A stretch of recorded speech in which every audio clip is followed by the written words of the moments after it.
During his first phone call with newly minted Secretary of State Marco Rubio, longtime Chinese Foreign Minister Wang issued a veiled warning: behave yourself. Wang made the comments on Friday in his first phone call with Rubio since being confirmed as President Donald Trump's top diplomat for the next 4 years. "I hope you will act accordingly," Wang told Rubio, according to a foreign ministry statement, employing a Chinese phrase typically used by a teacher or a boss warning a student or employee to behave and be responsible for their actions. The short phrase seemed to be aimed at Rubio's history of criticizing the Chinese government's record on human rights during his time in the Senate. These criticisms prompted China to place sanctions on Rubio twice in 2020.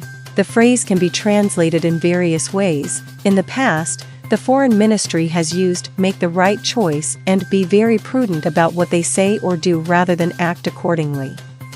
The vagueness allows the phrase to express an expectation and deliver a veiled warning, while also maintaining the courtesy necessary for further diplomatic engagement. Zichen Wang, a research fellow at the Center for China and Globalization, a Chinese think tank, told the Associated Press.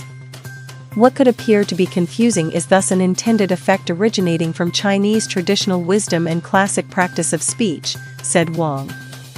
During his confirmation hearings, Rubio cited the importance of referring to the original Chinese to understand the words of China's leader Xi Jinping. "Don't read the English translation that they put out, because the English translation is never right," he said. A U.S. statement on the phone call didn't mention the phrase. It said Rubio told Wang that the Trump administration would advance U.S. interests in its relationship with China and expressed serious concern over China's coercive actions against Taiwan and in the South China Sea.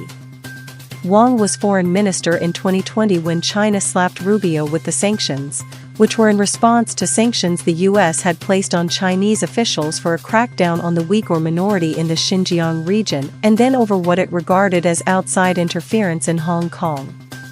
The sanctions include a ban on travel to China, and while the Chinese government has indicated it will engage with Rubio as Secretary of State, it has not explicitly said whether it would allow him to visit the country for talks.